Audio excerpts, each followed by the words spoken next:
This conference will now be recorded. नमस्कार। गुरुवचन group की तरफ से हर महीने होने वाले इस चर्चा सत्र में मैं योगेश तेली आपका स्वागत करता हूँ। पिछले एक साल से होने वाली इस चर्चा सत्र में आज आदरणीय गुरु वैद्य मल्हार जोशी सर हिक्का व श्वास व्याधि कल्प और चिकित्सा इस विषय पर मार्गदर्शन करने वाले हैं। आज के व्याख्यान की शुरुआत हम धन्वंतरि स्तवन से करेंगे।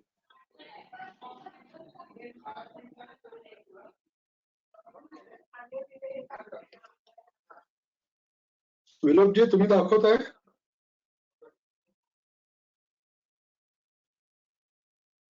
हो एक मिनिट। हा.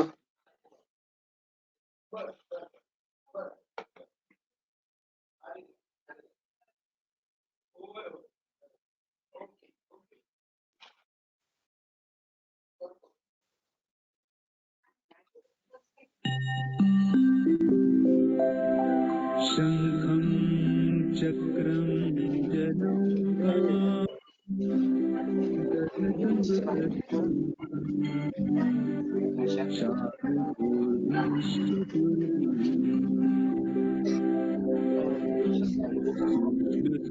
स्वच्छातिभिद्या शुकपरिविलसन् मौलिमं भोजनेत्रम्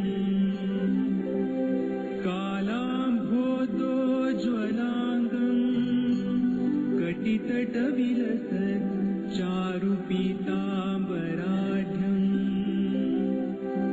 वन्दे धन्वन्तरीं तं निखिलगतवन् प्रौढदावाग्निलीनम्।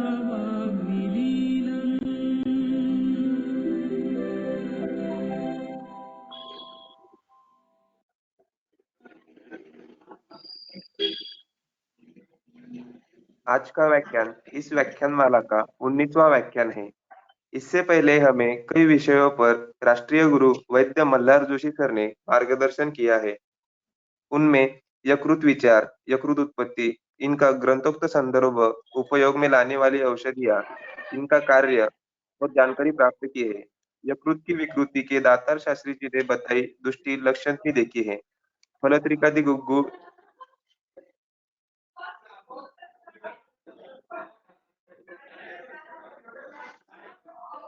योगेश तुझा आवाज गेलाय. साथ ही वरांगल क्षार और रजनी योग इन औषधि कल्पों के बारे में विस्तार की जानकारी प्राप्त की है। इसके आगे मूत्रपिंड अवयव की उत्पत्ति, दृष्टि लक्षणे, साथ ही क्लेद इस विषय पर विस्तार से चर्चा की है। लोक पुरुष साम्य सिद्धांत यह आयुर्वेद चिकित्सा का एक मूलभूत सिद्धांत है। इस पर आधारित निसर्ग और शारीर इस दो भाग में हुए व्याख्यान में पांचभौतिक पंचभूत महाभूत, निसर्ग और शरीर इनमें साम्य उदाहरणों द्वारा बताया है। इसका चिकित्सा में महत्व भी सर ने हमें बताया है। इसके आगे धातु पोषण न्याय के बारे में मार्गदर्शन किया है। न्याय प्रैक्टिस में कैसे उपयोग किया जा सकता है, इसके बारे में जानकारी सर ने हमें बताई है। इसके आगे रक्त पित्त व्याधि के बारे में जानकारी हमें सर ने दी है। आगे क्षार अम्ल सिद्धांत इस महत्वपूर्ण विषय पर मार्गदर्शन किया है, जिसमें जन्म प्रकृति, औषधि कल्प, व्याधि अवस्था, व्याधि हेतु, इनमें क्षार अम्ल सिद्धांत का उपयोग कैसे किया जा सकता है, इस बारे में मार्गदर्शन हमें सर ने किया है। पिछले व्याख्यान में वैदिक क्षमत्व इस विषय पर वैद्य मल्हार जोशी सर ने हमें सविस्तर मार्गदर्शन किया है। ये सारे व्याख्यान ऑनलाइन रूप में हम सुन सकते हैं। इसके लिए यूट्यूब पर वैद्य मल्हार जोशी इस चैनल को सब्सक्राइब करना होगा। आदरणीय वैद्य मल्हार जोशी सर, इन्होंने सांगली में वसंतदादा पाटिल आयुर्वेद महाविद्यालय से आयुर्वेदाचार्य पदवी ली है। सर 30 साल से माधवनगर और सांगली में आयुर्वेद चिकित्सक के रूप में कार्य कर रहे हैं। सारी औषधियाँ सर स्वयं ही घर पे बनाते हैं। सर ने सांगली के बृहत्त्रयी रत्न आदरणीय वैद्य दातार शास्त्री से गुरुकुल पद्धत से शिक्षा प्राप्त की है। पांचभौतिक पद्धत से रुग्ण परीक्षण और चिकित्सा सर करते आ रहे हैं। 2008 साल का वैद्य खड़ीवाले वैद्यक संशोधन संस्था पुणे से दिया जाने वाला वैद्य द वा शेंडे रसौषधि पुरस्कार से सर सम्मानित है। रसौषधि निर्माण कार्यशाला का आयोजन कई जगहों पर सर ने किया है। कई महाविद्यालयों से विद्यार्थी सर के पास शिक्षा प्राप्त करने के लिए आते हैं। आयुर्वेद व्यासपीठ में कई महत्वपूर्ण पदों का कार्यभार इन्होंने संभाला है। साल 2000 से सांगली जिला अध्यक्ष, साल 2006 से पश्चिम महाराष्ट्र विभाग अध्यक्ष और वर्तमान में सर आयुर्वेद व्यासपीठ के केंद्रीय कार्यकारिणी सह कार्यवाहक इस रूप से कार्य कर रहे हैं।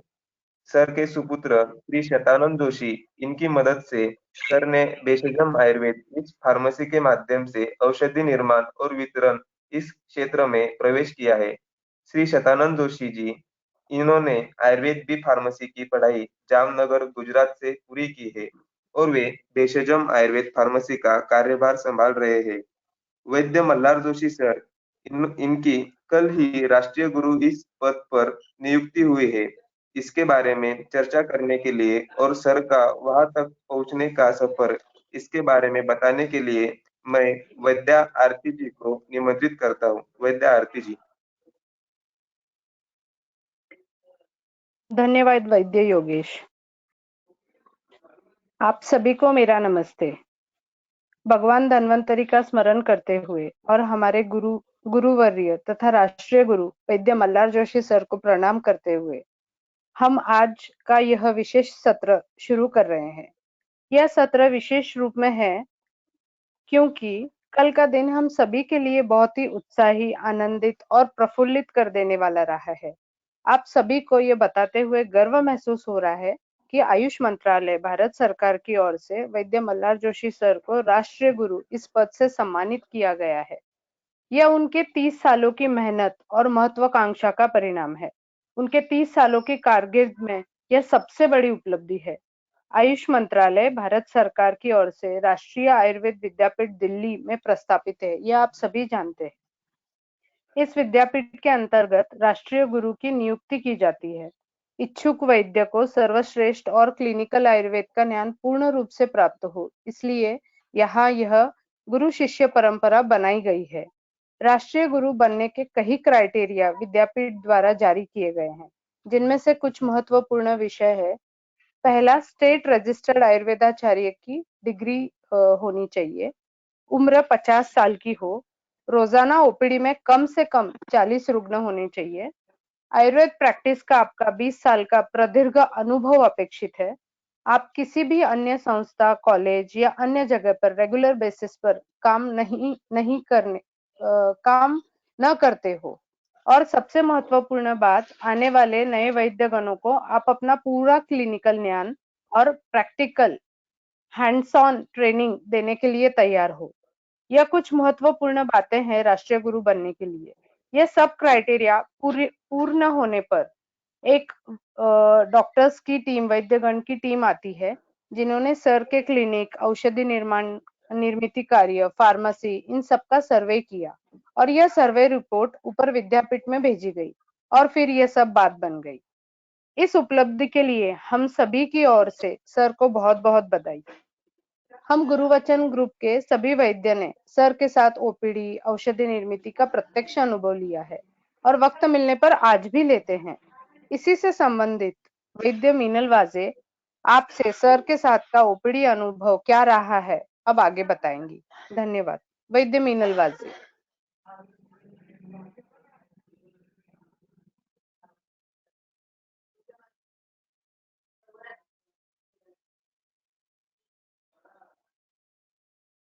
वैद्य मीनल वाजे, आप हो?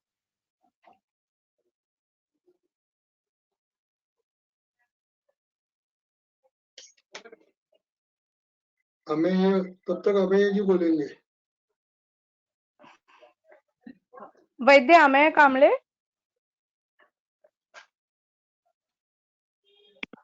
सभी उपस्थित वैद्यगण और गुरुवर्य श्री मल्हार जोशी सर, इनको मेरा सादर नमस्कार, प्रणाम। आपको हार्दिक अभिनंदन। नमस्कार, मैं वैद्य अमेय कांबळे। सांगली में मेरा शैक्षणिक कालखंड 2002 से लेके 2008 तक गुजरा। इसी दौरान मुझे वैद्य मल्हार जोशी सर, इनके यहाँ पे आयुर्वेद का ज्ञान प्राप्त करने का स्वर्ण अवसर प्राप्त हुआ था। गुरुवर्य सर, ये यशस्वी चिकित्सा उनकी जो अनुभूति है, ये हमें वहाँ पे उनके दवाखाना और उसी के साथ में उनके घर में जो औषधिकरण चलता था, इसी के दौरान मिलता गया। अगर आयुर्वेद की प्रैक्टिस करूंगा तो खुद बनाए हुए दवाइयों से ही करूंगा, उसी के साथ ही करूंगा, ऐसा उन्होंने प्रण किया था और उन्होंने वो सच करके भी दिखाया। इसी के चलते उनका औषधिकरण का अनुभव 30 साल से ऊपर हो गया है। इसी के ये जो अनुभव इतना सर का था, वो गुरुग्रह में हम जब आयुर्वेद का प्रशिक्षण ले रहे थे, तो उसी के दौरान जो प्रचलित महाविद्यालयीन प्रशिक्षण चल रहा था, उससे बहुत अलग था। और वो जो अलग प्रशिक्षण मिल रहा था, इसी के दौरान औषधि निर्माण जो होता था, उसकी बारीक बारीक जानकारियां हमें सर से मिलती गई। जो छोटी छोटी चीजें हमने सर से सीखी, जैसे अगर गुगुल कल्प बनाना है तो हर एक गुगुल का फल जो पड़ता है, उसका उसकी जो क्रिया है या फिर उसकी जो स्टेज रहती है, वो अलग अलग रहती है। जैसे श्वदंष्ट्रादि गुगुल, ये जो गुगुल है, इसको बनाते हुए उसमें पानी का अंश कितना रहना चाहिए, और अगर फलत्रिकादि गुगुल बनाना है तो उसमें पानी का अंश कितना रहना चाहिए, इन दोनों में क्या अंतर है, वो अंतर हम क्यों रखते हैं, ये सब चीजें हम वहां पे सीखते हैं। और यहाँ पे एक बात मुझे बोलनी है कि यहाँ का सीखना यानी कि खुद प्रथम अनुभव लेना और सीखना, यानी कि स्पून फीडिंग आज भी नहीं है, उस टाइम पे भी नहीं थी। हमने जो भी सीखा सर से, वो हमें सर ने सिखाया। प्रसंग आने तक सर ने हमें कुछ चीजें हाथ में दी और वो उन्होंने बनाने को भी बोली। अगर और एक बात बतानी है कि जैसे वरांग क्षार की निर्मित हुई, उसमें जो घटक द्रव्य मिलते हैं, दो सब घटक द्रव्य एक साथ कैसे मिलाने हैं, उसका जो सीक्वेंस है, उसका क्या महत्व है। ये घटक द्रव्य पहले दूध, अब गोदूध से युक्त किया जाता है, और उसके साथ में सेंधव अगर अच्छी तरह से मिलाया तो उसका ज्यादा फायदा होता है। ऐसी बारीक बारीक चीजें हम सीखते गए। पिछले बार मैं सर के यहाँ पे गया था, तो वहां पे हमें अचानक से एक कड़ुनिंब के पेड़ की एक डाली मिली। तो सर ने मुझे बोला कि चलो तुम्हें इसकी दवाई बनानी, तो इसकी छाल निकालो। तो हमने उसकी छाल निकाली। तो छाल निकालते हुए जो मुझे दिक्कत आ रही थी, वो सर ने सरलता से मुझे उसके कुछ नुस्खे बताए कि मुझे फटाफट से वो छाल निकलने आई। यानी कि ये कर सकेंगे, अगर आपने पहले किया होंगे तो ही आपको वो आसानी से आती है, नहीं तो हमें औषधिकरण करते हुए छोटी छोटी चीजों में कई दिक्कतें आती है। लेकिन जो अनुभव है सर का, इस अनुभव के चलते हुए आज हम जो दवाई बनाते हैं वो काफी अच्छी बन जाती है। सर का रॉ मटेरियल जो रहता है वो काफी अच्छा दवाइयाँ रहती है, जो प्रकृति में प्राकृतिक अवस्था में उपजाऊ जो रहती है दवाइयाँ, वहां से सर गिनी चुनी दवाइयाँ लेते हैं। उसे दवाइयाँ लाकर उनका चुनना, उनसे छानना, उसको संग्रह करना, वो संग्रह करके उनको रखने की एक अलग सी प्रक्रिया रहती है, जो बाकी यहाँ पे हमें नहीं मिलती है। तो ये सब छोटी छोटी चीजें हमने सर से सीखी। यदि यही मेरी संपत्ति है, ये बात हमने सर से कई बार सुनी है, और ऐसी सिर्फ सुनी नहीं है, तो हमें ये बात महसूस भी होती है। जैसे अगर ये दवाई है, सब बनाते हैं सर, तो वो दवाई बनाते हुए हर एक चीज का बारीक से ध्यान रखते हैं, उसकी वजन कितना है। अगर वो दवाई इधर से उधर हो गई तो फिर भी सर हमें चिल्लाते थे कि ये दवाई इधर से उधर नहीं रखनी है। या फिर अगर समझो कुपिपक्व रसायन है, जैसे सुवर्ण सिंदूर, ताम्र सिंदूर, रस सिंदूर, ये अगर दवाइयां बनानी थी तो उसमें जो अग्नि देना है, अग्नि का जो सब्सटेंस है, तो उसके जो स्टेजेस है वो क्यों चाहिए, कितनी चाहिए, उसकी मात्रा कितनी रहनी चाहिए, ये सब चीजें हमने सर से सीखी। अगर उसमें मात्रा अग्नि की कम लगी तो उसमें कई बार ऐसा रहता है कि ऊपर के कुपी में नीचे को दवाइयां ज्यादा रहती हैं, और ऊपर उसके उसकी जो सोंगटी बनती है, अंगूठी बनती है, वो अच्छी नहीं बनती। लेकिन अगर हमने अग्नि ज्यादा बढ़ाया तो सोंगटी जल्दी बन जाती है, लेकिन उसमें खरपाक होने की संभावना ज्यादा रहती है।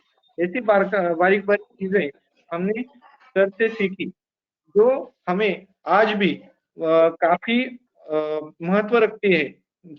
औषधियां जब सर इस्तेमाल करते हैं, तो जिस तरह एखादा सोनार अपने सोना, हीरा या फिर अलग से जो ये रहते हैं, रत्न रहते हैं, उनको जिस प्रकार से इस्तेमाल करते हैं या फिर हाथ लगाते हैं, उसी तरह से सर अपनी दवाइयों को हाथ लगाते हैं।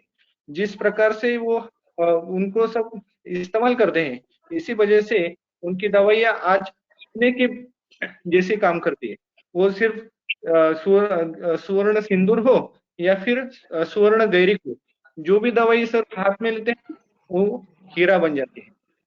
औषध निर्मित करते हुए अगर हम पूरे दिल से दवाइयां बनाएंगे, तो उसमें हम जो लगन लगाते हैं, जो मेहनत करते हैं, जिस श्रद्धा और भक्ति भाव से दवाइयां बनाते हैं, उस दवाई को अगर हम इस्तेमाल करने को जाते हैं, तो हम एक कण भी उसका ज्यादा इस्तेमाल नहीं करते, कि हमें पता रहता है कि इस दवाई का मोल क्या है। और इसी के चलते जो दवाइयां जितना कम मात्रा में इस्तेमाल करते हैं, उसमें भी फर्क आ जाता है। जो हम वैद्य चतुष्पाद जो हम बोलते हैं, जिसमें हम बोले हैं कि दिव्य का क्या गुण है कि अल्प मात्रम, ये अल्प मात्रा यहाँ पे हमें सीखने को मिली। मुझे ऐसा लगता है कि मैंने काफी कुछ चीजें मुझे जो टाइम दिया है उसमें बोली है। मैं ये बोलता हूँ कि आपसे सर हमने बहुत सारी चीजें सीखी है और भी सीखेंगे। आपको धन्यवाद, और मैं अभी रुकता हूँ।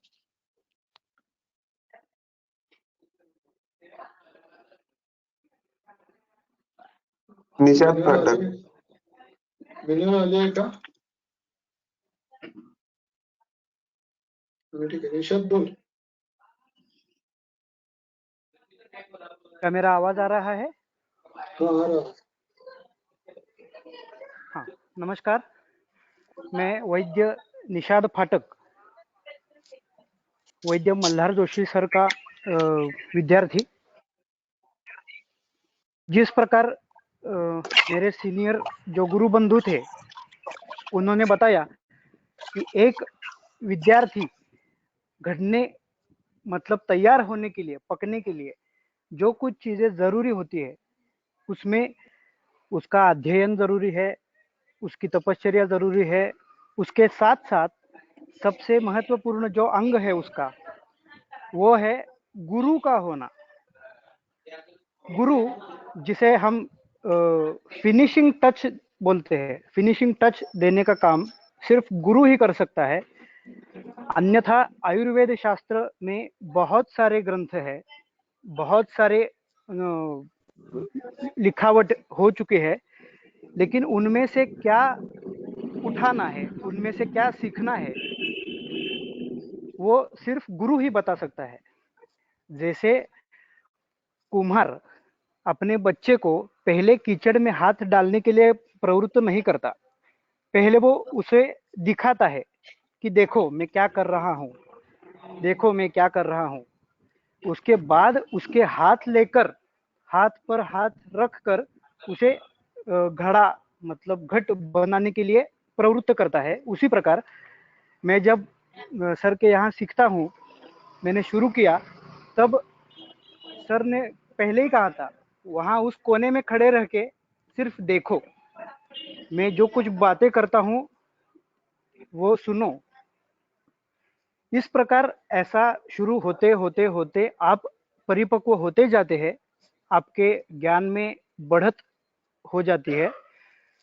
जिस प्रकार रामकृष्ण परमहंस ने बताया था कि गुरु और शिष्य, गुरु और शिक्षक, इन दोनों में क्या भेद है, कि शिक्षक ये परिस नामक पत्थर की तरह होता है, वो लोहे को सोने में बदल देता है, लेकिन गुरु लोहे को परिस में बदल देता है, जो फिर से लोहे को परिस में बदल दे। उसी प्रकार गुरु हमें आगे का ज्ञान कैसे संपादन करना चाहिए उसकी राह बताता है। इसके चलते हमारे जो स्किल्स है, जो हमारी व्यक्तिमत्व है, उसमें बढ़त होती रहती है। जो मैंने कुछ साल सर के साथ रहकर उनसे सीखने का प्रयास किया है, तो बहुत बोलने के लिए है, क्योंकि बड़ी बड़ी जो संज्ञाएं रहती है, दोष है, अग्नि है, इनकी व्याख्या नहीं की जाती, इनका व्याख्यान किया जाता है। उसी प्रकार गुरु के प्रति गुरु की व्याख्या नहीं होती, गुरु पर व्याख्यान किया जा सकता है। इसके लिए मैं मेरे 2 शब्द खत्म करता हूँ। धन्यवाद। हेलो सर, मेरी आवाज आ रही आवाज आ रही है। सॉरी। हाँ, आदरणीय वैद्य मल्हार जी सर और सभी उपस्थित वैद्यगणों को मेरा प्रणाम। आज राष्ट्रीय गुरु पद की नियुक्ति हुए हमारे सर जी का सभी शिष्यगणों की तरफ से मनपूर्वक अभिनंदन। इस अवसर पर मुझे अपना मनोगत व्यक्त करने का आज सौभाग्य प्राप्त हुआ है। आज जो आयुर्वेद के प्रति श्रद्धा, विश्वास और प्रेम है, वो सिर्फ सर के वजह से ही है। जब सभी लोग मुझे मिक्स प्रैक्टिस करने के लिए उद्युक्त कर रहे थे, उसी वक्त सर ने मेरे मन में आयुर्वेद के प्रति विश्वास जगाया। मेरा मन भी दोलायमान हुआ था जब इंटर्नशिप में सभी एलोपैथी सीखने के लिए लग गए थे। तब सर ने मुझे पूछा, एक केस बताओ जो आयुर्वेद से हम ठीक नहीं कर पाते। हमें आयुर्वेद की नींव पक्की करनी है। तुम्हें कभी भी कोई समस्या नहीं आएगी। कभी भी अगर कोई शंका हो, मैं हर शंका का निरसन करूंगा। ये विश्वास सर ने मन में जगाया। ओपीडी में हर केस का अभ्यासपूर्ण विवेचन, हेतु संप्राप्ति का आयुर्वेद पांच भौतिक विचार कैसे करे, ये सिखाया। पांच भौतिक सोच को प्रगल्भ किया। पांच भौतिक को ग्रंथोक्त संदर्भ के साथ सिखाकर पांच भौतिक के जैसा क्लिष्ट विषय बहुत सहजता से सिखाया। प्रैक्टिस में एप्लीकेशन करना सिखाया। केस पेपर टेकिंग से पेशेंट के साथ काउंसलिंग तक हर बारकाई का महत्व पद आज तक सिखा रहे हैं। कितना भी कठिन केस हो, उसका निदान, हेतु, संप्राप्ति का सखोल अचूक विचार करते हैं तो कम औषधियों से कम मात्रा में उपयोग करके भी पेशेंट को गुण जल्दी आता है। ये हमने देखा और सीखा है। पांच भौतिक मूलभूत सिद्धांतों का उपयोग करने के लिए सिखाया। हर केस में विचार कैसे किया, ये पहले सर हमेशा पूछते हैं। सवाल पूछकर उसका जवाब ढूंढने के लिए प्रवृत्त करते हैं।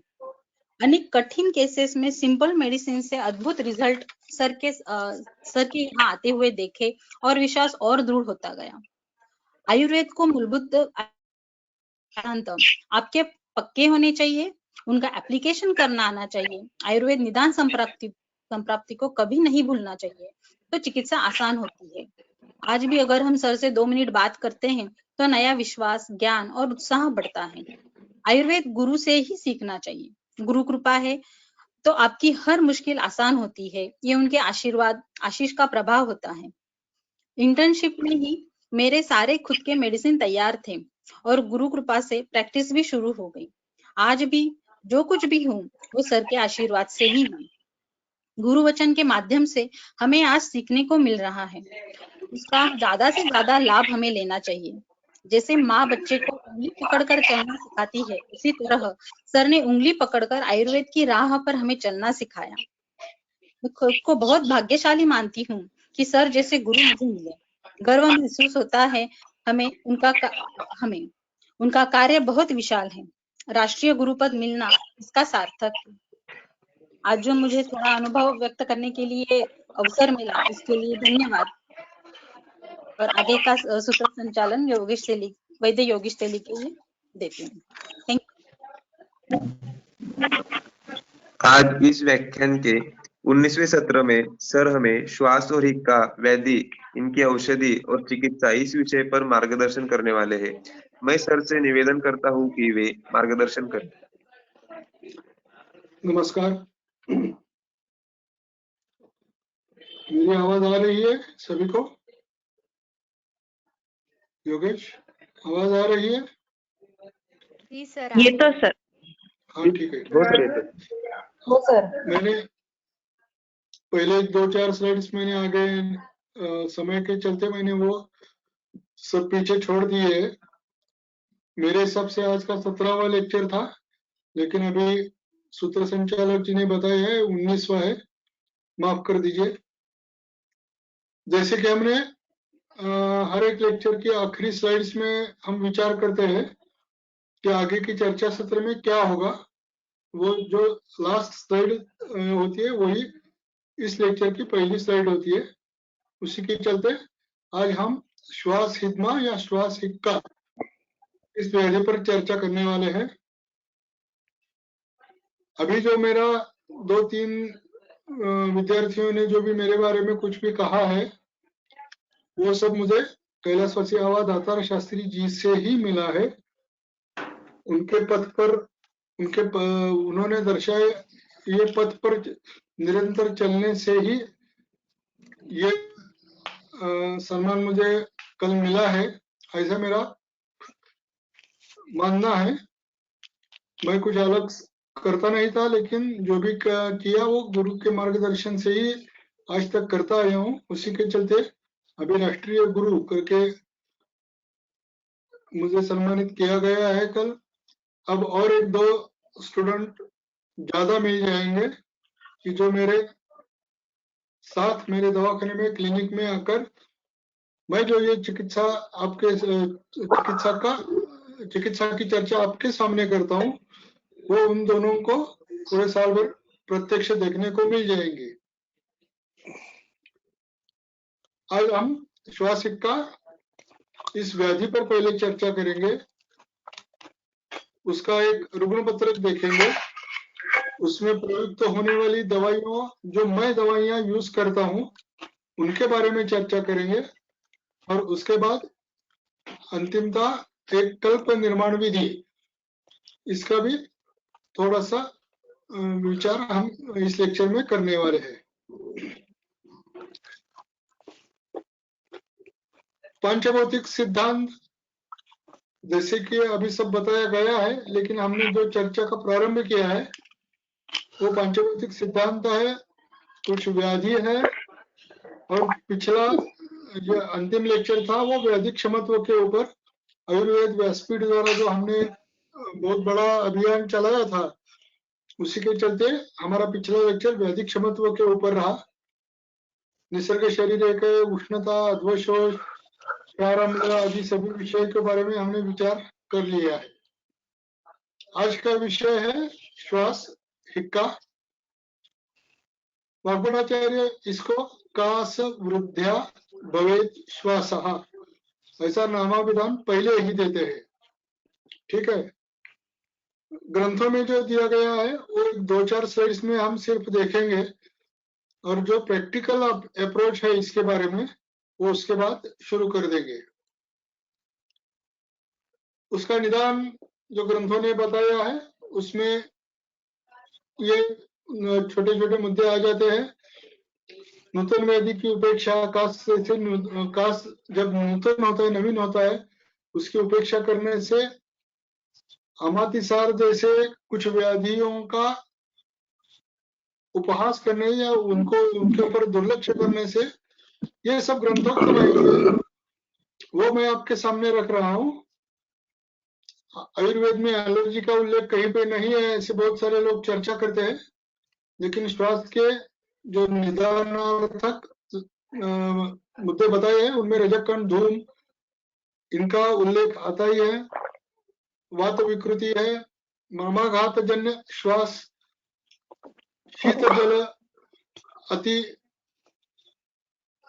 पीने से श्वास, शीत जल एक निदानार्थक लक्षण कारण बताया है। प्रकार क्षुद्र, तमक, उसमें प्रथमक, छिन्न, महान, ऊर्ध्व। प्रथमक यानी शीत ही शाम्य तत् प्रथमक कहा। ये सिर्फ मैं आपके सामने रखकर आगे जाने वाला हूँ। मंदे अग्नो, इसकी जो प्रखर कारण मीमांसा बताई गई है वो मंदे अग्नो, अग्निमान्य जन्य संप्राप्ति होने वाला ही यह व्याधि बताया गया है। प्रारंभ आमाशय से है, उरस्थान स्थित है, सर्व शरीरगामी। बात पहले प्राधान्य मैंने बताया, कफ अवरुद्ध बन जाता है, व्यान की दृष्टि होती है, प्राणवह तथा अन्नवह स्रोतों दृष्टि के कारण ये वैसे तो सीधा साधा लगने वाला लेकिन मृत्यु तक ले जाने वाला यह व्याधि ग्रंथों ने भी बताया है, उपेक्षा से वो ले ही जाता है। किसी का शायद माइक चालू रह गया है, प्लीज वो क्लोज कर दीजिए, डिस्टरबेंस हो रहा है। हिदमा या हिक्का, श्वास के जो हेतु प्रारूप संख्या प्रकृति संश्रय ये सब बताया है, उसी से साम्य रखने वाला ये हिक्का या हिदमा ये व्याधि है। इसी के चलते इन दोनों का साथ साथ में विचार ग्रंथों ने भी किया है, हम भी करने वाले हैं। इसके भी प्रकार 5 ही बताए हैं, भक्तोद्भवा, क्षुद्रा, यमला, महती, गंभीरा। अब ये प्रकार के अनुसार कुछ पूर्व रूप, उनके लक्षण समूह, सामता, निरामता, संख्या, स्त्रोतोगामित्व, साध्यासाध्यत्व, उपद्रव आदि के बारे में हम ग्रंथों के आधार से पूरा ज्ञान ले सकते हैं या लेंगे। इसके बारे में बहुत सारी दीर्घ चर्चा हम इस लेक्चर में नहीं करने वाले हैं, लेकिन श्वास ये व्याधि का प्रैक्टिकल अप्रोच हम कैसे लेना, हमें कैसे लेना चाहिए और हम कैसे ले सकते हैं और उसको ठीक भी कैसे कर सकते हैं, इसकी चर्चा सिर्फ आज हम करने वाले हैं। उसी के चलते एक केस प्रेजेंटेशन भी होगा, जो दवाइयां बार बार यूज होती है उनका भी विचार इस लेक्चर में होगा, और जैसा कि एक कल्प भी इस कैसा बनाते हैं वो भी मैं आज बताऊंगा। जैसे कि ग्रंथों का विधान है उपेक्षा, इसकी उपेक्षा करने से मृत्यु कारक भी रिजल्ट मिल जाते हैं, मिल सकते हैं। यानी कि इस व्याधि को इसके पहले स्लाइड्स में उसका पूरा विचार भी आया है, लेकिन उपेक्षा मत करना, ये बात अच्छी तरह से ध्यान में रखनी है। और कुछ ना कुछ व्याधि अवस्था के हिसाब से रुग्ण को कुछ ना कुछ उपशय देना है, या अभी रुग्ण को कुछ तकलीफ नहीं होती। कोई मनीषा पाठक करके वैद्य है क्या? उनका ऑडियो चल रहा है, प्लीज वो ऑडियो बंद कर दीजिए। वैद्य मनीषा पाठक। तो दातार शास्त्री जी भी इसके ऊपर बहुत सारा कंसंट्रेशन करते थे, या हमें कंसंट्रेशन करने को उन्होंने मार्गदर्शन भी किया है। कृत्वा कार्याम क्रियाम प्राप्ताम क्रिया कालम पे रुग्ण अवस्था के हिसाब से रुग्ण को जो क्रिटिकल अवस्था में जा रहा है उसको या उसकी वो अवस्था रोकने के लिए जो भी आवश्यक है, वो दवाइयां होंगी, पंचकर्म होगा, अग्निकर्म होगा, विद्याकर्म होगा, जो भी होगा वो करके पहले रुग्ण को स्थिर करना, यानी कृत्वा कार्याम जो भी आवश्यक है, जो कार्य करना आवश्यक है उसी से उसको स्थिर करना। या उसको अभी हमने गत 2 साल में कोरोना के बारे में बहुत सारी चर्चा की है। आज भी एक पेशेंट के बारे में मैंने सुना है, धीरे धीरे उसकी ऑक्सीजन लेवल कम हो जाना और आगे जाकर मृत्यु होना। ऐसी जो जब भी ऐसा जो प्रसंग आता है उसमें पहले वो उसको ऑक्सीजन लेवल से ठीक, उसकी ऑक्सीजन लेवल ठीक करना, जो भी आवश्यक है वो दवाइयां देना, बाद में उसका श्वास कैसा ठीक करना है कैसे नहीं करना है ये हम बाद में सोच सकते हैं, लेकिन पहले उसको उसकी मृत्यु न हो इसके भी उपाय हमें सोचने चाहिए, और वो हमारे हाथों के पास या हमारे दवाखाने में होने चाहिए। सबसे पहले प्रैक्टिकल में मैं जो यूज करता हूँ वो आश्वासन चिकित्सा है। ज्यादातर अत्यधिक अवस्था में हमारे पास कोई पेशेंट आता ही नहीं है, लेकिन जो जीर्णावस्था प्राप्त हो चुके होते हुए है वो सभी पेशेंट हमारे पास निश्चित आते हैं। ज्यादातर देखा जाए तो उन बहुत सारे रुग्णों में स्टेरॉइड्स का प्रयोग शुरू हो गया होता ही है। उसी के चलते उसके जो दुष्परिणाम है, वो दुष्परिणाम से बचने के लिए या रोज रोज हमें स्टेरॉइड्स नहीं चाहिए, नहीं लेनी है, ऐसे बताते हुए रुग्ण हमारे पास जब भी आते हैं तो उनको पहले ही, बाकी सब चिकित्सा करने के पहले आश्वासन चिकित्सा उनको देनी बहुत जरूरी रहती है।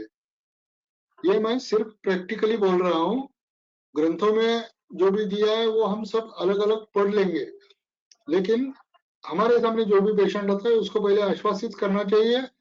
इस अवस्था से आयुर्वेद के जो भी मार्गदर्शन है उसी से आप अच्छी तरह से ठीक हो सकते हैं। यदि आप रोटा वेलर जैसी कोई दवाइयां लेते हैं, रोटा कैप लेते हैं, ऐसी सभी दवाइयां आपकी बंद हो सकती है और ये सब आपके कंसल्टेंट लोग करेंगे। ऐसा आश्वासन यदि हमने रुग्णों को दिया तो रुग्ण बहुत आश्वासित भी हो जाते हैं और हमारी जो दवाइयां लेनी है तो उसके जो हमारे मूल सिद्धांत है उसी के चलते हम उनकी चिकित्सा भी अच्छी तरह से कर सकते हैं। जो अत्ययिक अवस्था में होते हैं उनके लिए स्नेहन स्वेदन, अक्तम लवण तैलेन ग्रंथों ने दिए हुए सब रेफरेंसेस है। सीने को, पीठ को तिल तेल या संदव जल लगाकर सेक करना, यदि जरूरत पड़े तो सद्यो वमन जैसे भी उपाय करने वाले हमारे बहुत सारे वैद्य मित्र हैं। जहां भी जरूरत पड़े वो अग्निकर्म करते हैं, विद्या कर्म भी करते हैं। श्वास यदि अवरोधित हो गया हो तो विद्या कर्म का बहुत सारा अच्छा लाभ उसमें दिखाई देता है। धूपन चिकित्सा है और औषधि चिकित्सा तो है ही है। हमारे पास हमारे खुद ने बनाए हुए बहुत सारे ऐसे कल्प होने चाहिए कि जो मृत्युकारक अवस्था से भी रुग्णों को थोड़ी काल के लिए का या होना उसको वहां से पीछे लाना उन द्रव्यों के प्रयोग से होना चाहिए। जैसे कि हेमगर्भ मात्रा है, वसंत कुसुमाकर, लक्ष्मी महालक्ष्मी विलास आदि जैसे द्रव्य है जिनका बहुत सारा प्रयोग अभी कोरोना के काल में भी मैंने किया और उनसे रोगों का ऑक्सीजन लेवल है, बाकी सब भी लक्षणों में बहुत सारा अच्छा असर दिखाई दिया। ऐसी दवाइयां हमारी खुद की बनाई हुई तैयार रहनी चाहिए, जब भी जरूरत पड़े वो हम उसका प्रयोग कर सकते हैं। अब आज का विषय जो श्वास व्याधि है उसी के लिए रोगा सर्वेपि मंदग्नो ऐसा मैंने नहीं लिखा है। उसका तो आमोषोद्भूत मंदे अग्नि से होता है, ये सब ग्रंथों ने भी दिया है। लेकिन हमारे पास जो भी व्यक्ति हमारे पास आती है, हाँ, आघातजन्य हो, बाह्याघातजन्य या वायरल इन्फेक्शन आदि आदि, इनसे जो प्रभावित नहीं है ऐसे आने वाले सभी लोगों का प्रायः, मैं प्रायः करके बोल रहा हूँ, शरीर जन्य या शरीर से निर्मित व्याधियों में प्रायः मंदाग्नि रहता है। जो भी वो विरुद्ध होगा, विरुद्धान्न सेवन होगा, विरुद्ध विहार होगा, अजीर्ण होगा, कम खाना होगा, ऐसे जो भी कारण हमारे मंदाग्नि के लिए बताए गए हैं वो सभी या उनमें से कोई ना कोई एक कारण उस व्यक्ति में होता ही है और उसी का पहले हमें निदान, संप्राप्ति, चिकित्सा करके फिर आगे जो भी मुख्य व्याधि है मैंने पहले ही बताया है, आवश्यक स्थिर स्थावर करने वाली चिकित्सा करने के बाद ही हम इसका विचार करना शुरू कर रहे हैं। लेकिन ये बात भी जरूरत है और उसका मंदाग्नि ठीक करने से ही आगे जाकर हम उसको कुछ लाभ दे सकेंगे।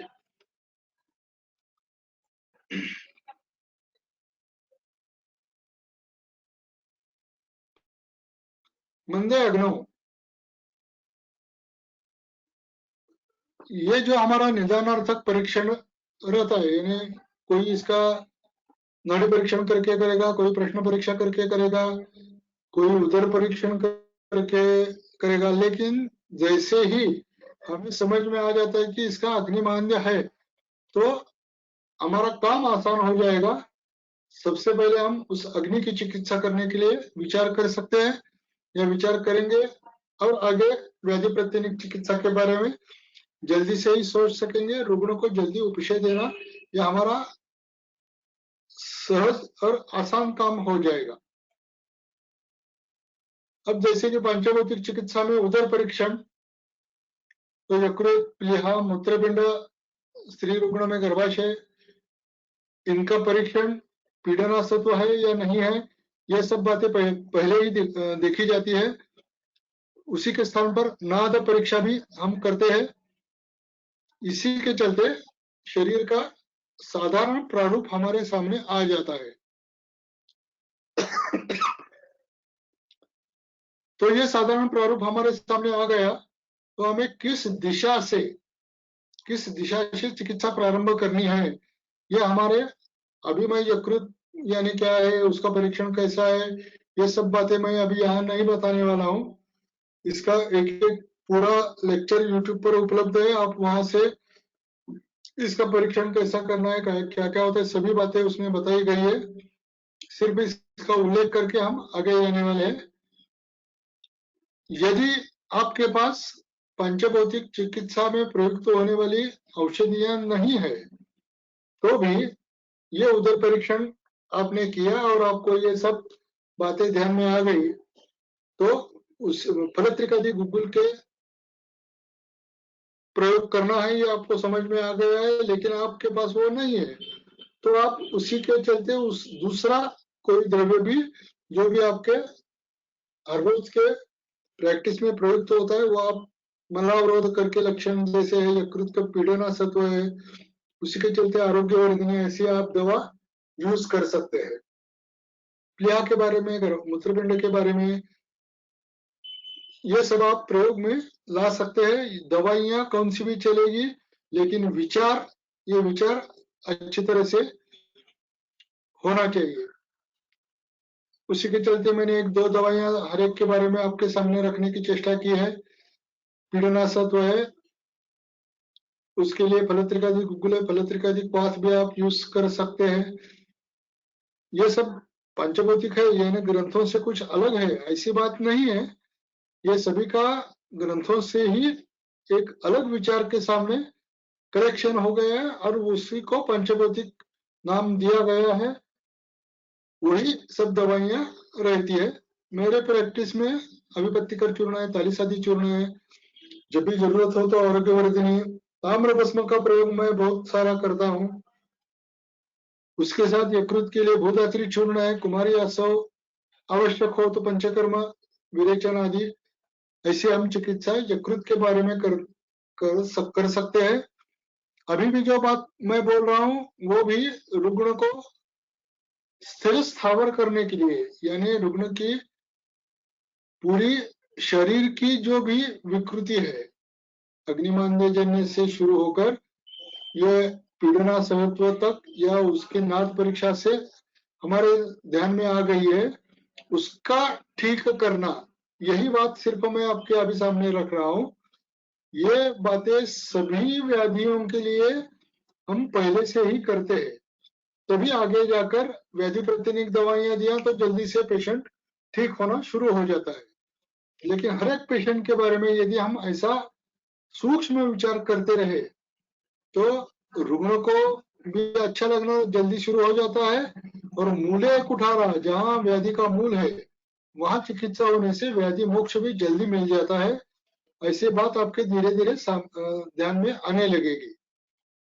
प्लीहा अस्मंत परीक्षण है, यहाँ वरांगक्षार है, परिपाठादि क्वाथ है, हरिद्रा, तेल, स्नेहन, और यकृत के लिए जो भी यकृत प्लीहान शोणित, जो दोनों उनका दोनों का ही साधर्म्य है, तो यकृत के लिए जो भी दवाइयां मैंने अभी बताई है वो भी आप प्लीहा विकृति में, लेकिन थोड़ा सा विचार पूर्वक या मात्रा कम ज्यादा करके आप प्रयुक्त कर सकते हैं। मूत्रपिंडा संबंध,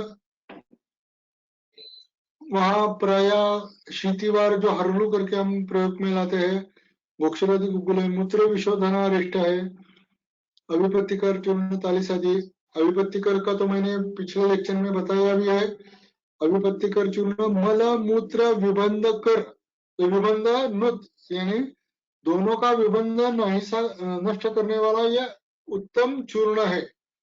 मल मूत्र विबंध नुत दोनों का भी विबंध कम करने वाला। इन्हें बहुत सारे रुग्णों में मैं ये यूज करता हूँ। तालिसादी है, यकृत के जो भी अन्य दवाइयां बताई है, औषधियां बताई है, वो भी समय समय पर हम मूत्रपिंडास्मंत के लिए प्रयुक्त कर सकते हैं। अपान विकृति कम करना है तो जरूरत पड़े तो पंचकर्म से प्रायः बस्ती चिकित्सा का भी प्रयोग हम कर सकते हैं। बाकी विरेचन वगैरह आदि चिकित्सा के साथ ज्यादातर अपान विकृति कम करने के लिए बस्ती चिकित्सा लाभदायक सिद्ध होती है। स्त्री रुग्ण यदि होती है तो चंद्रप्रभा है, पद्मकाष्ठ है, प्रवाल भस्म, मंडोल भस्म, मंजिष्ठा और उपसरी, ये दो आनंदमोल, ये दो जो द्रव्य है उनका जो कल्प हम बनाते हैं उसको जिंगी शारदी करके नाम दादा शास्त्री ने दिया है। और उसके साथ मूत्रपिंड जन्य विकृति की जो भी औषधियां होंगी उनका भी प्रयोग करके हम लाभ ले सकते हैं। इस तरह हमने आवश्यक पांचभौतिक निदान और उसकी चिकित्सा इसका विचार अभी तक किया है। ज्यादातर जैसे ही मैंने बताया, ये सभी व्याधियों में करने से बहुत अच्छा लाभ होता है। यदि आपको इतना समय नहीं है या रुग्ण आपके पास ये इतना सब विचार, इतनी सब क्रिया, इतना सब 2-4 हफ्ते का समय व्यतीत करने के लिए तैयार नहीं है, तो आप या कभी कभी मैं भी व्याधि प्रतिनिक चिकित्सा के साथ ये सब चिकित्सा विचार करता ही हूँ। रुग्णों को बताने की जरूरत नहीं है कि मैं अभी पहले आपका यकृत ठीक करूंगा, बाद में आपको श्वास चिकित्सा दूंगा, ये बताने की बात नहीं है।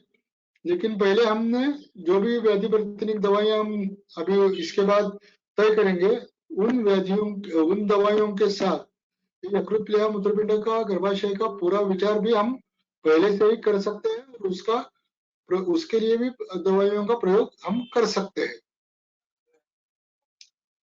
अब ये श्वास और हिज्मा या श्वास और हिक्का की विशेष चिकित्सा, विशेष निदान, ये सब हम देखेंगे। ये श्वास और हिज्मा ये वाग्भटोक्त श्लोक है।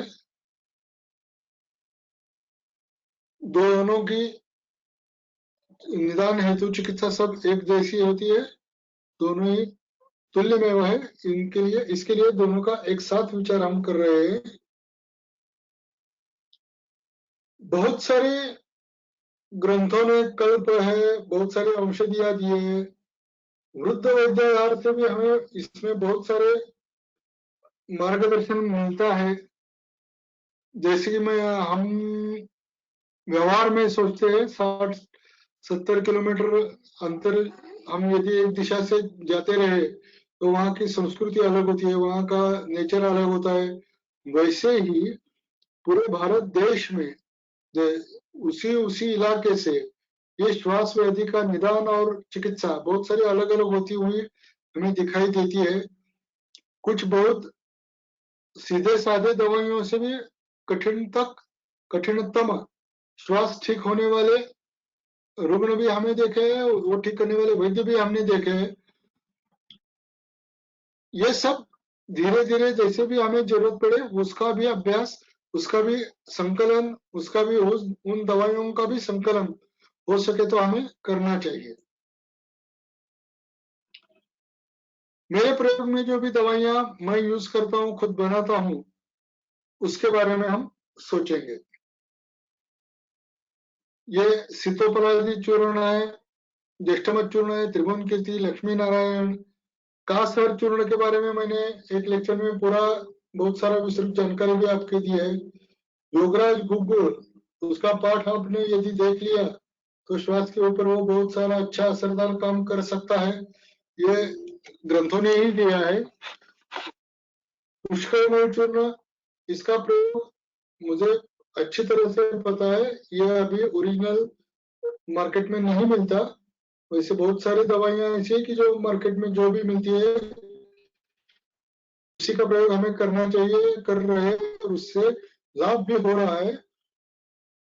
लेकिन अभी जो मार्केट में सुगंधी काष्ठ करके जो मिलता है उसी को हम चूर्ण बनाते हैं, उसी को भावना उसी से भावित करके 3 बार 4 बार 7 बार भावित करके हम रखते हैं और उसका बहुत मामूली सा चूर्ण इसके लिए प्रयुक्त करते हैं, उसी के नाम से प्रयुक्त करते हैं। तो ग्रंथों ने जो पार्श्व शूलन प्लूरसी कम करने वाला ऐसा जो बहुत बड़ा इसका लाभ दिया है वो, और उसमें हम अभी जो मिल रहा है पुष्कर्म करके उसी से लाभ ले सकते हैं। लेकिन भावना देकर उसका वीर्य भी हमें बढ़ाना चाहिए। श्वास कुठार ये तो सबको मालूम ही है, तो बहुत सारा है। तो श्रृंग भस्म भी हम यूज कर सकते हैं।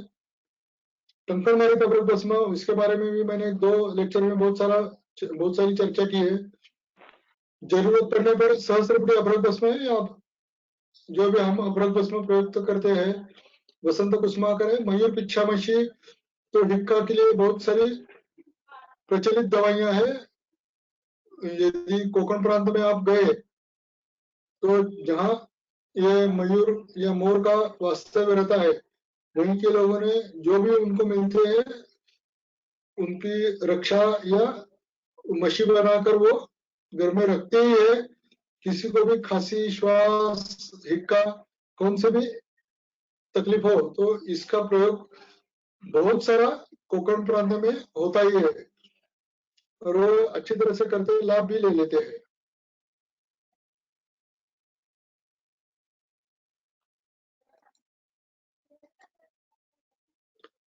अभी मैंने ये सब दवाइयां बताए आपके सामने रखी है।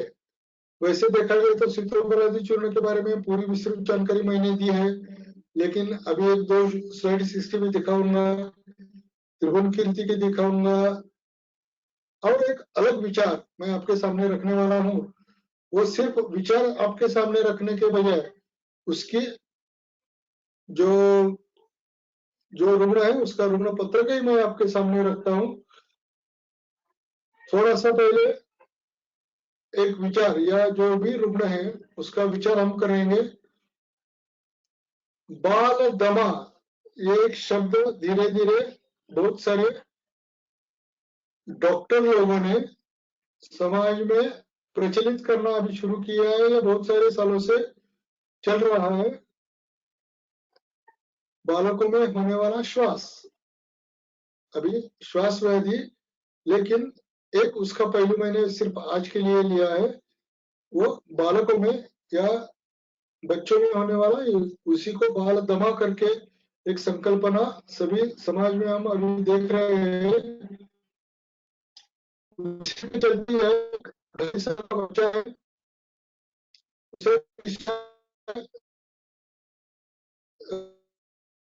रिलास और थोड़ा सा श्वास लगता है करके मेरे सामने लाया गया।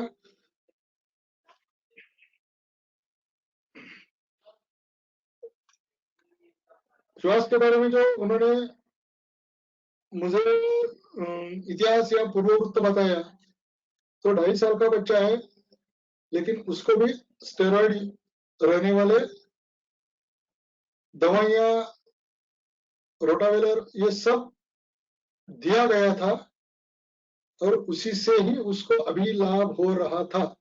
बाकी कौन सी भी दवा उसके लिए प्रयुक्त की तो गुण नहीं आ रहा था, उसको रिलीफ ही नहीं मिलता था। ठीक है, तो धीरे धीरे उसको हमें उसी से या स्टेरॉइड से पूरा बाहर निकलना है। फिर ये प्रतिशय, उल्लास आदि या श्वास, ये व्याधि उसमें न आए, और वो बालक है उसी की बाल्यावस्था में ही उसको इन सब कंप्लेंट से हमें बाहर निकलना है। ये विचार ध्यान में रखकर कुछ प्रश्न परीक्षा में करता हूं। उसी के चलते मैंने पहले 2 प्रश्न किए। वो है मूत्रकंडु और गुदकंडु। मूत्र स्थान पर, गुद स्थान पर कहीं पे खुजली आती है क्या?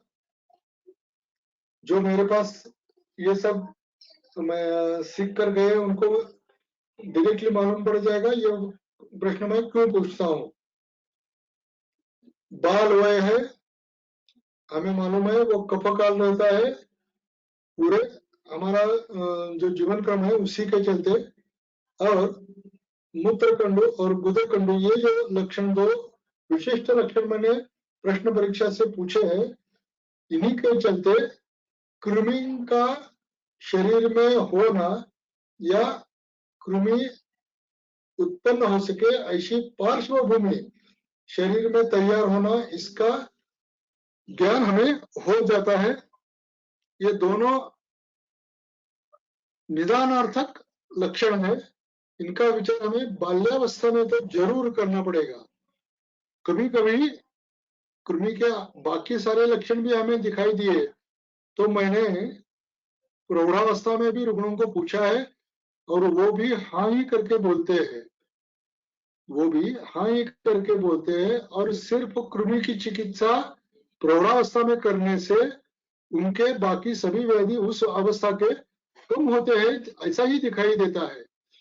यानी मूले कुठा रहा, ये जो बात हम बोलते हैं उसी के चलते ये मूत्रकंडु गुदकंडु ये सब पूछकर उसमें या उस शरीर में कृमि का प्रादुर्भाव हो रहा है या नहीं हो रहा है, इसका यदि हमें एक बार हमें ज्ञान हो गया तो चिकित्सा का सूत्र ही हम बदल सकते हैं। और बहुत कठिन ऐसा ये श्वास करके जो व्याधि है वो भी लीलया हम ठीक कर सकते हैं।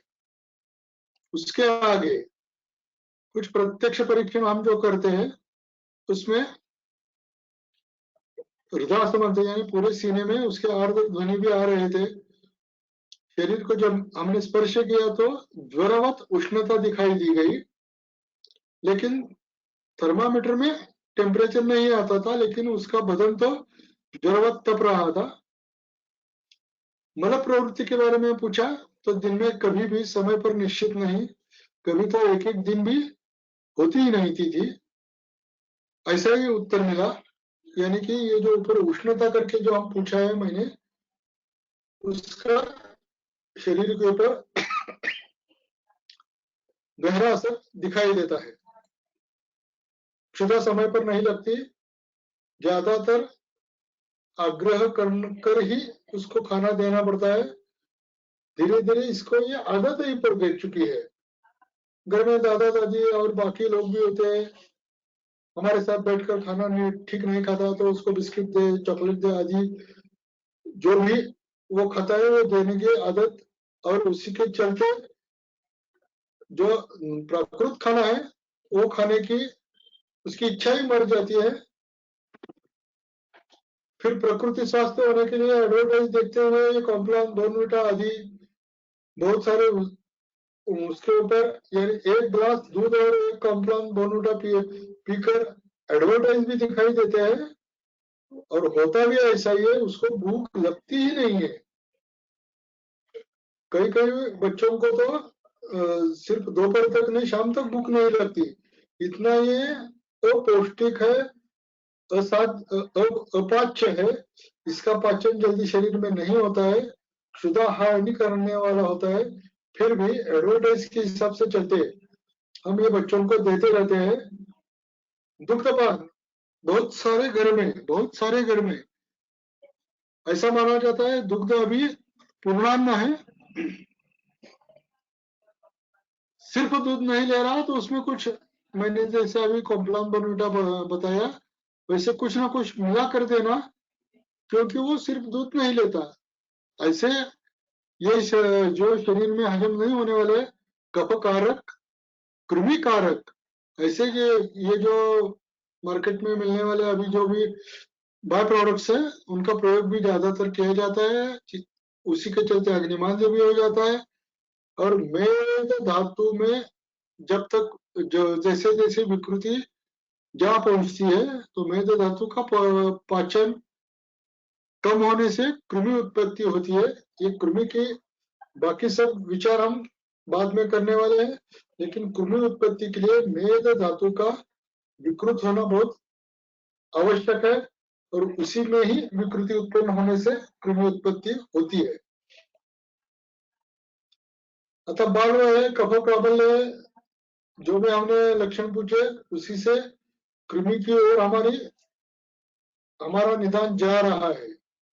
हम श्वास व्याधि देख रहे हैं, उम्र है या बाल रुग्ण है, 2.5 साल की उम्र है, शरीरांतर्गत उष्णता बढ़ चुकी है, मलावरोध है और लक्षण समस्या से ये सब हम कृमि की तरफ ले जा रहे हैं। अब कृमि की ओर ले जाने से कृमि में इसका कहीं भी उल्लेख ग्रंथों ने किया है क्या? तो रसरत्न समुच्चय में ये संदर्भ हमें मिल जाता है। सज्जातक कृमि लक्षणम में श्वसन का यानी श्वास व्याधि का आधार हम ले सकते हैं। जरो विवर्णता शूलम हृदरोग ऐसे करते हुए श्वसनम भी यानी श्वास व्याधि में का भी कृमि से उपद्रव हो सकता है या कृमि के कारण होने वाला एक व्याधि करके श्वास को भी बताया गया है। जैसे कि मैंने बताया रसरक्त मांस मेद धातु तक ये जो अग्निमांद्यजन्य संप्राप्ति बढ़ती हुई जाती है, सडन पैदा होने लगती है। मेद धातु प्रायः पृथ्वी और जल है और जहां सड़न या कुजन कूज करके मराठी में जो प्रयोग किया जाता है वैसी ही परिस्थिति बन जाती है और उसमें से सबसे पहले कृमि उत्पत्ति होना प्रारंभ हो जाता है। ये सब प्रैक्टिकल नॉलेज मैं आपके सामने रख रहा हूँ, जहां हो सके उसका ग्रंथों का आधार भी मैं दे रहा हूँ। अब इसके जो भी औषधि चिकित्सा प्रैक्टिकल अप्रोच है, ज्यादा ग्रंथोक्त संदर्भ में नहीं लेते हुए जो भी मैंने प्रत्यक्ष चिकित्सा की है उसके बारे में हम विचार करेंगे। वैसे तो सीतोपलादी चूर्ण और ये चातुर्थक चूर्ण जो नाम लिखा है उसके बारे में सविस्तर चर्चा करेंगे। और त्रिभुवन कीर्ति, अक्तम लवण तैलेना ये बाह्योपचार उसको बताया था। उसी के साथ जो शरीरांतर्गत उष्णता है यानी शरीर में ये जो विकृत पित्त का या विकृत उष्णता का ये इसके बारे में भी बहुत सारा विचार हमने एक लेक्चर में किया है। वो कम करने के लिए पीठ के हड्डियों में हमें नारिकेल तेल और हरिद्रा ये उसका मर्दन करके उसका स्नेहन करके ये हम उष्णता कम कर सकते हैं। इसके बारे में विस्तार से चर्चा हो चुकी है। और अक्तम लवण तेलेना करके मैंने बोला कि जो पीठ और सीने को सबसे पहले तिल तेल उसके ऊपर सेंधा जल लगाकर सेक करना। और तीसरी बात परिपाठादि क्वाथ या परिपाठादि कषाय, ये 3 द्रव्य बहुत सारे व्याधियों में बालकों में अच्छे लाभदायक होते हैं। परिपाठादि ये जो द्रव्य कल्प है वो मलावरोध जन्य और शरीरांतर्गत उष्णता कम करने वाला। ये अक्तम लवण तैलेना सिर्फ श्वास के लिए है और नारिकेल तेल और संदव जल का प्रयोग नारिकेल तेल और हल्दी का प्रयोग ये पूरे शरीरांतर्गत जो भी उष्णता रहती है वो कम करने वाला है। और उसके साथ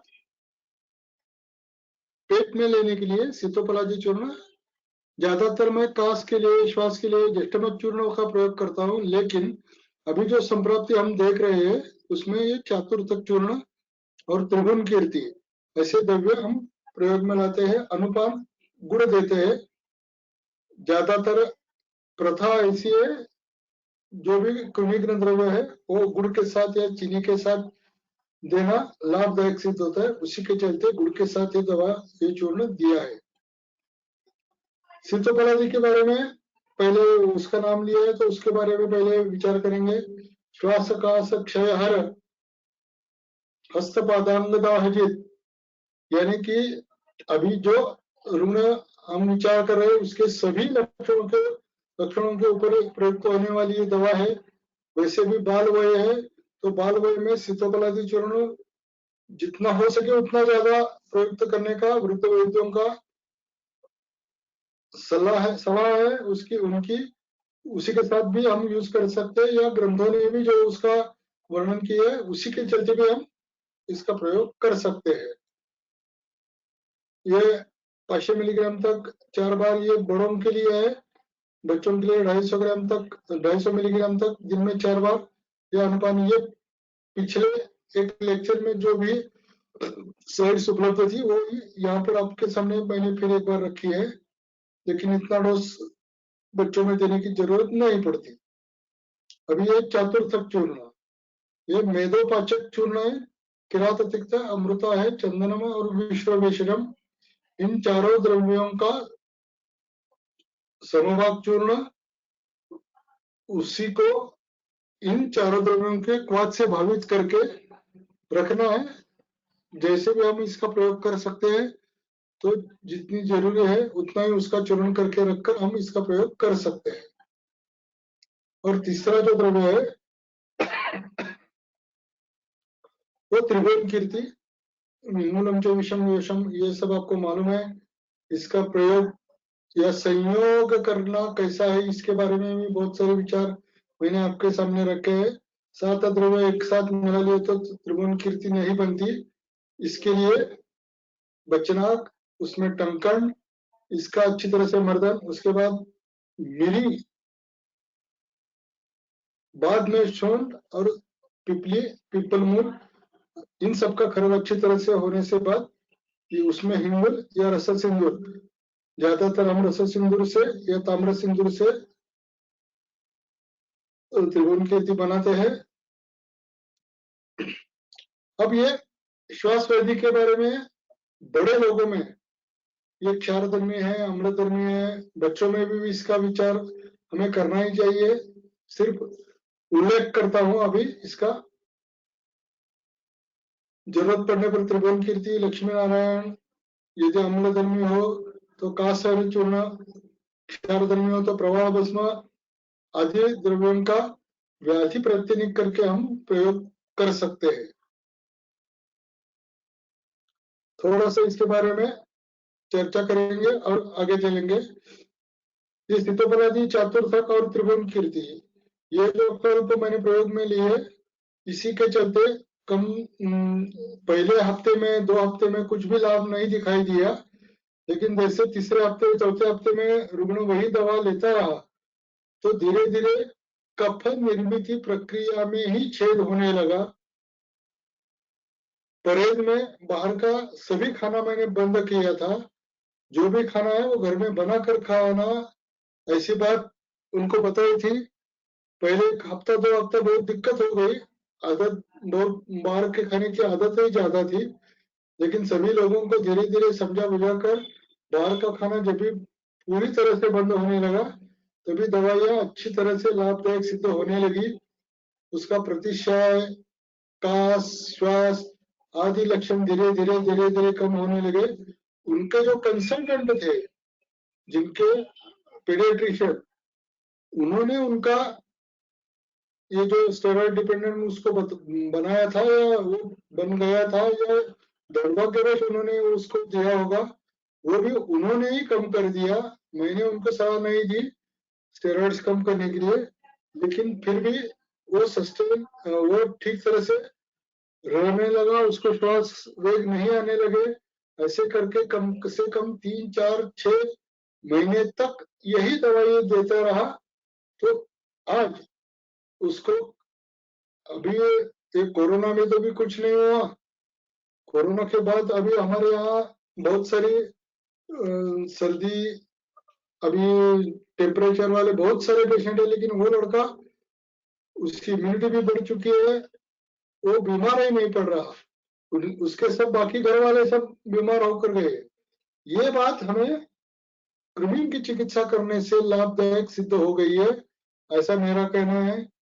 कृमि का एक उपद्रव श्वास भी हमने ग्रंथों से भी देखा है।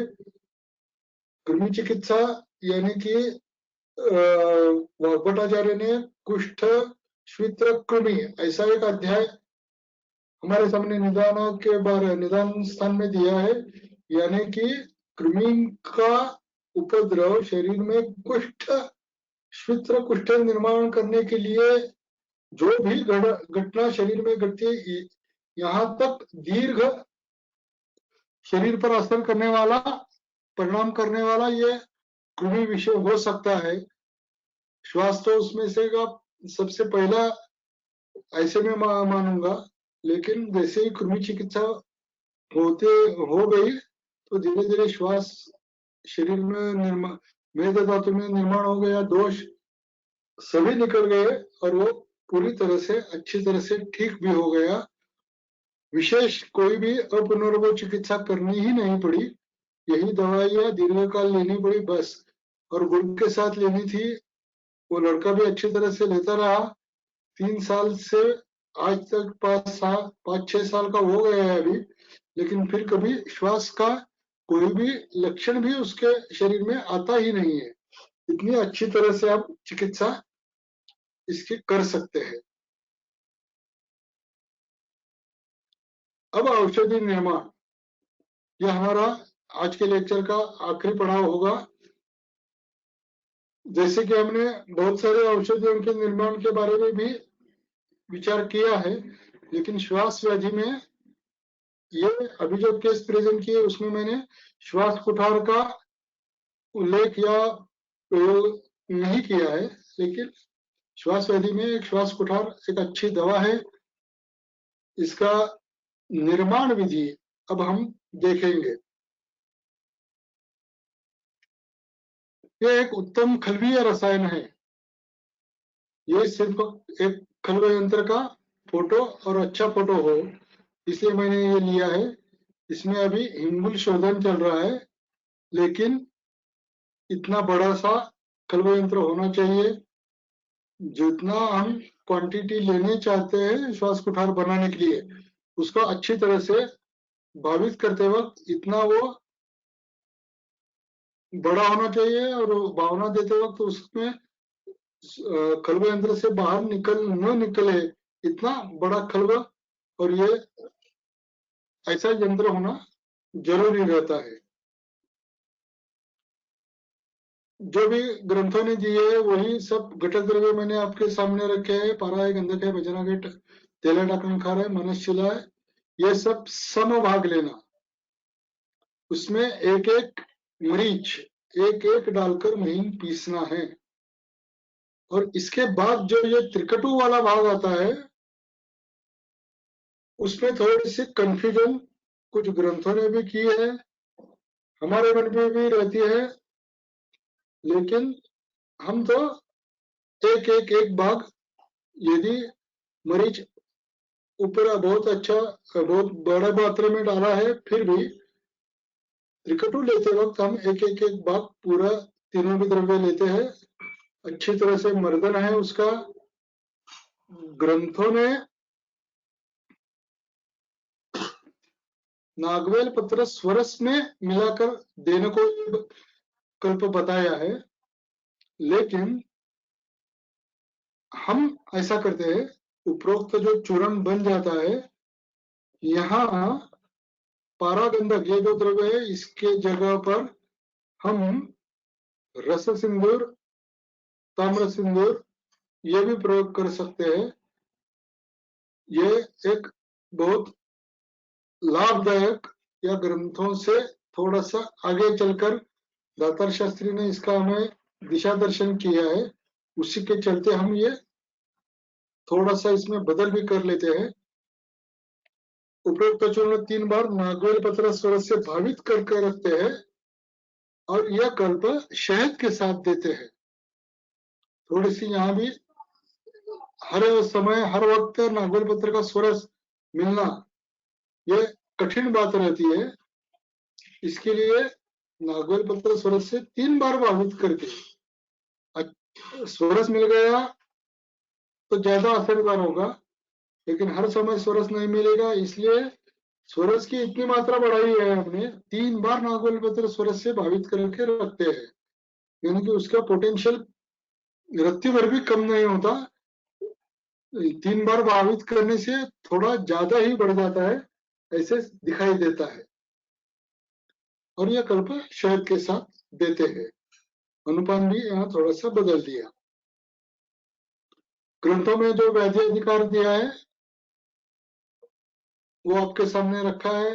कफजन्य विकार, काश, श्वास, अग्निमांद्य, वात, कफ, मात्रा एक बूंद करके ग्रंथों ने बताई है, लेकिन अब उड़द दाल जितना बहुत कम प्रयोग में हम इसका प्रयोग करते हैं, कम मात्रा में इसका हम प्रयोग करते हैं, तभी भी बहुत अच्छा रिजल्ट इससे मिल जाता है। मुझे लगता है आज ये जो मेरे स्टूडेंट्स लोगों ने 2-4 मिनट ज्यादा वक्त लिया था, उसी के चलते अभी 10:20 हो चुके हैं। एक 5 या 10 मिनट हम क्वेश्चन आंसर के लिए रखते हुए आज का ये लेक्चर यहाँ पे खत्म करेंगे। अगला लेक्चर 22 फरवरी 2022 को होगा। अब उसमें पांचभौतिक सिद्धांत के ऊपर चर्चा होगी, जैसे अध्वशोष, अम्लक्षार आदि विषय में हमने चर्चा की है। उसी के चलते एक रुग्ण पत्रक सादरीकरण भी होगा, कुछ औषधि चर्चा भी होगी, और ये एक औषधि कल्प निर्माण ये भी उसमें हम बताएंगे या उसके ऊपर भी हम चर्चा करेंगे। अभी तक मैंने श्वास और हिक्का, वैसे तो दोनों की अलग अलग चिकित्सा बतानी चाहिए थी, ग्रंथों में जैसा दिया गया है उसी के चलते वर्णन करना चाहिए था, लेकिन प्रैक्टिकल अप्रोच देते हुए एक केस प्रेजेंट करते हुए और उस केस में कृमि से उत्पन्न हुआ श्वास, यह व्याधि, ऐसा विचार हमने आपके अभी सभी लोगों के सामने मैंने रखा है। समय के चलते हम सिर्फ श्वास और ये जो त्रिदोष पद्धति से हम श्वास का कैसा विचार करते हैं और उसमें प्रयुक्त होने वाली दवाइयां तो मैंने बताई है, लेकिन संप्राप्ति, निदान, उपशय, अनुपशय, संप्राप्ति आदि के बारे में बहुत सारी चर्चा हमने नहीं की है। तो आज का लेक्चर हम ये लेक्चर एक 2-4 दिन में YouTube पर भी आ जाएगा, यहीं पे हम समाप्त करते हैं। किसी को कोई भी अभी ये जो केस सामने मैंने आपके रखी है उसके बारे में या श्वास के बारे में, सिर्फ आज के विषय के बारे में जो भी सवाल पूछने हैं तो आप एक 5 या 10 मिनट में हम उसके ऊपर विचार करेंगे और 10:30 को हम खत्म कर देंगे। सभी को धन्यवाद। पहले मैं ये प्रेजेंटेशन क्लोज करता हूं और बाद में हम यदि क्वेश्चन आंसर होंगे तो उसके बारे में हम विचार करेंगे।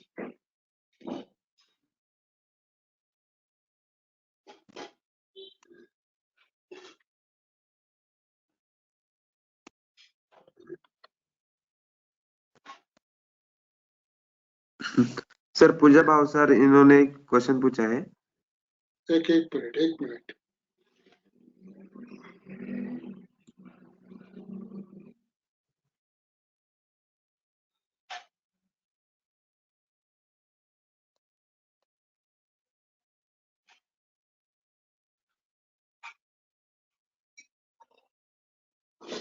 हाँ पूछो। डॉक्टर पूजा भाव सर इन्होंने एक क्वेश्चन पूछा है, छोटे बच्चों में औषध का डोज कैसे डिसाइड करना है, और जो चातुर्थ योग पेशेंट ने दिया है उसकी मात्रा क्या थी? डोज कैसे तय करना है? यदि आप घर पे दवाइयाँ कुछ भी बना सकती हो तो बहुत कम डोज में आपको लाभ मिल जाएगा। यदि मार्केट से लेने का आपके ऊपर, मार्केट से ही आप ले सकती है तो धीरे धीरे आपको ही वो सेट करना पड़ेगा, कौन सी कंपनी का आप लेती हो, उसी के चलते जो भी डोज वो सब बताएंगे। उसी के चलते ही आपको वो सब करना पड़ेगा, ऐसा मुझे लगता है। और चतुर्थक तो बहुत यानी मूंगफली का जो दाने का मैंने अभी पिक्चर बताया था, दिखाया था, वैसे आधा मूंगफली का आधा दाने से आधा, इतना ही चतुर्थक का प्रयोग बहुत अच्छा लाभदायक सिद्ध होता है। और किसी को पूछना है कुछ? Okay sir. आगे प्रवीण जी ने क्वेश्चन पूछा है, आमजन्य कपच कास में मध के साथ लघु सूचेकर लेना है क्या, ले सकते हैं क्या? अभी जो लेक्चर हुआ उसमें मैंने आप सभी लोगों को एक दिशा दी है, मैंने आप सभी लोगों को एक दिशा दी है, उसी के चलते आपको ये डायग्नोसिस, मैंने जो अभी डायग्नोसिस की एक प्रोसीजर बताई, उसी के चलते मैंने लेक्चर में भी कहा कि आप दवाइयाँ कौन सी भी यूज कर सकते हैं। दवाइयाँ आपके पास जो भी है, जिसके ऊपर आपकी फेथ है, जो आपको लाभदायक सिद्ध होती है, जो आपके पेशेंट में भी सिद्ध होती है, वो दवाइयाँ आप यूज कर सकते हैं। लेकिन विचार करते समय ये विचार कीजिए, और कौन से विचार होने चाहिए, इसका दिशा दर्शन मैंने अभी किया है। तो लघु सूचकर भी चलेगा, और अभी आपके पास कोई अन्य दवाइयां भी हो, ग्रंथों ने दी गई हुई दवाइयां हो, तो भी आप इसका प्रयोग कर सकते हैं। बहुत सारे क्वाथ है, घृत है, आसवारिष्ट है, उन सभी का प्रयोग आप कर सकते हैं, हम भी कर सकते हैं। लेकिन हर एक वैद्य का एक विचार रहता है, वो उसी के चलते जो भी हाथ में आ गई दवा, ऐसे उसका हम बोल सकते हैं।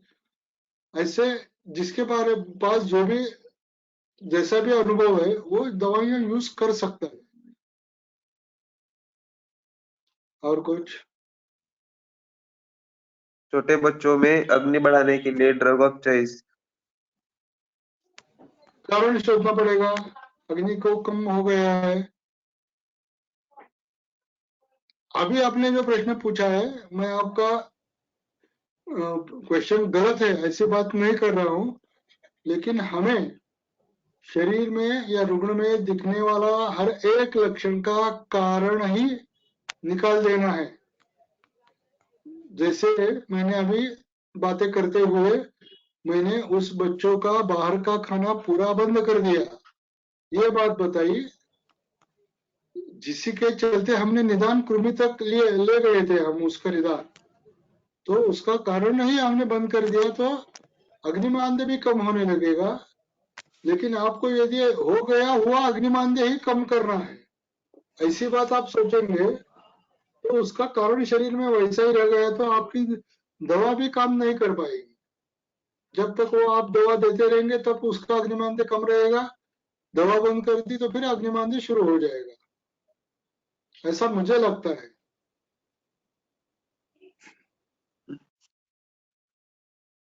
Okay sir. आगे किसी ने डॉक्टर पूछा? सारिका जी ने हाँ बोलिए बोलिए। एलर्जी एलर्जी कब? हाँ, एलर्जी क्यों होती है इसका एक उल्लेख करना मैं भूल गया। शरीर प्रतिकार क्षमता कम होने से कौन से भी बाह्याघात से हमें जल्दी ही कौन सा भी व्याधि हो सकता है, जिसको हम एलर्जिक बोल सकते हैं। लेकिन उसके लिए नस्य है, ये जो मैंने रीढ़ की हड्डी में नारिकेल तेल हरिद्रा स्नान करने को बताया, उसी से एलर्जिक हल्दी का प्रयोग जो हम रजनी योग करके प्रयोग करते हैं, उसी से भी ये एलर्जी कब कम हो जाता है।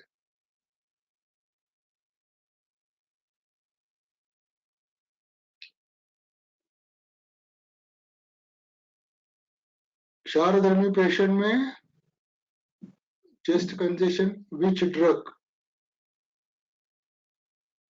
ऐसे क्रोनिक प्रश्न है ना? किडनी, हाँ क्रोनिक किडनी डिसीज में। हाँ पद्माकर जी आप बताइए।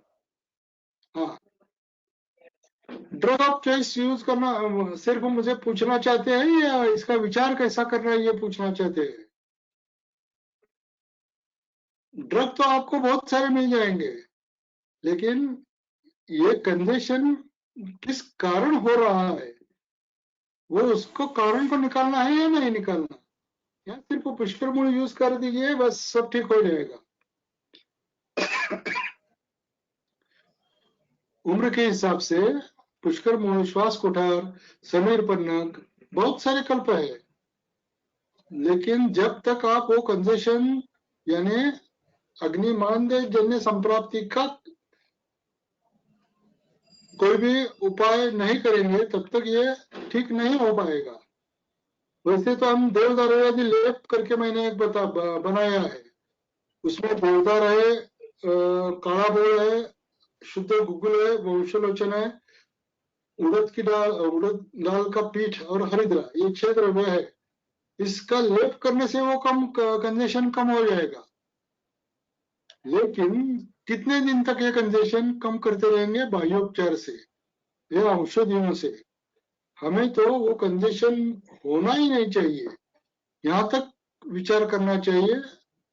अम्ल धर्म क्षार धर्म का बहुत गहरा विचार होगा। उसी के चलते ये द्रव्य आप बाकी सब जो मैंने अभी पहले द्रव्य बताइए वो भी यूज कर सकते हैं। अब ये नाड़ी परीक्षा वाला प्रश्न तो मेरे समझ के बाहर है, मैं उधर परीक्षण करने वाला हूँ, लेकिन आप धीरे धीरे नाड़ी परीक्षा के बारे में बहुत सारे जो नाड़ी वैद्य हमें मार्गदर्शन करते हैं वो यही बात बताते रहते हैं कि आप 1000, 10,000, 2000, 10,000 तक रुग्णों का परीक्षण करते रहिए, और उसी के चलते नाड़ी परीक्षण के अपने अपने कुछ ना कुछ पॉइंट्स निकाल कर रख लीजिए, और उसी के चलते वो परीक्षण करना सीख लीजिए। बताने से या कहने से वो आपके समझ में नहीं आने वाला।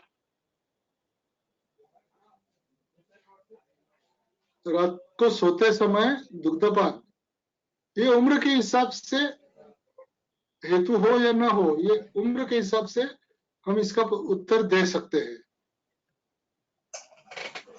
पौगंडावस्था में या प्रौढ़ावस्था में ये लाभदायक सिद्ध होगा। बाल और वृद्ध इनमें ये तकलीफ देय सिद्ध हो सकता है, या श्वास या कफ बढ़ सकता है, ऐसे रिजल्ट्स मिलते हैं। मैं तो बच्चों में यदि श्वास का लक्षण पाया गया तो दिन में भी दूध देना बंद करने को बोल देता हूँ। देना है तो उसके साथ सौंठ, वावरिंग आदि जो हमारे उसका जो कफकर गुण कम करने वाले जो दवाइयां हम प्रयुक्त करते हैं उनका प्रयोग करने के बाद ही देने को बोलता हूँ।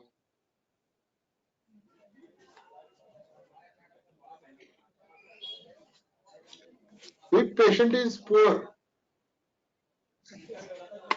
can't follow पथ्य, यानी क्या बात बोल रही है आप भारती जी? यदि आप अभी भी हो तो माइक ऑन करके बोल सकती है। भारती जी आप हो अभी?